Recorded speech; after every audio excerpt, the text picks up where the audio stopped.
और कन्यादान महादान क्यों है? क्योंकि प्रवृत्ति को तो दो शब्दों में बांधा है बृहदारण्यकोपनिषद ने।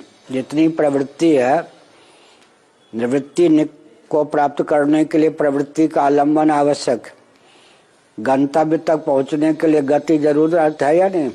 निवृत्ति तो महाफला, मनु जी ने लिखा। निवृत्ति की प्राप्ति के लिए प्रवृत्ति का आलम्बन आवश्यक है। ठीक, तो क्या पूछा आपने? कन्यादान महादान क्यों? तो बृहदारण्यक उपनिषद ने दो शब्दों में सारी प्रवृत्ति को समेट लिया, पत्नी और पेट। क्या व्यवहार को दो शब्दों में बांधना हो तो क्या कहेंगे? पत्नी और पेट, जाया में स्यात्। और बच्चा भूखा ही जन्म लेता है। क्या भूख जन्म से है? भूख का नाम क्या है बृहदारण्यक में? मृत्यु।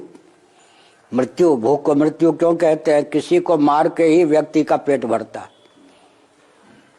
किसी को मार के। शाकाहारी जो व्यक्ति हैं वो भी तरुलता गुल्म फल फूल से गुजर करेंगे ना, ये भी प्राणी हैं। भूख का नाम है मृत्यु। दूसरे को मार कर ही भूख की तृप्ति होती है।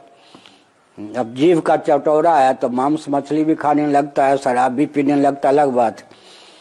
सारी प्रवृत्ति को दो शब्दों में बृहदारण्यक उपनिषद ने बांध लिया, पेट और पत्नी। ठीक है, पत्नी के लिए दूसरा शब्द रख लीजिए परिवार। पत्नी के माध्यम से वंश परंपरा चलेगी ना। लेकिन पत्नी कौन बनेगी? किसी की पुत्री बेटी तो क्या बनेगी? पत्नी बनेगी या नहीं? पत्नी को ले जाके कहाँ रख दिया? पुत्री पर, कन्या पर। किसी की कन्या बेटी ही तो किसी की पत्नी बनेगी ना। और पेट तो क्या हो गया? क्या हो गया? रोटी। पेट को डाल दीजिए रोटी पर। रोटी और बेटी, सारी प्रवृत्ति को दो शब्दों में गुम्फित करना हो तो क्या कहेंगे? रोटी और बेटी।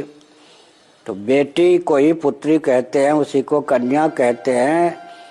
उचित देश में, उचित काल में, उचित पात्र के प्रति जब कन्यादान होता है तो ये बहुत, कन्यादान होता है, पिता का उस पर अधिकार हुआ। जिस पे हमारा अधिकार है उस पर अपना अधिकार न जमा कर दूसरे को दे देना, इसी का नाम दान है ना।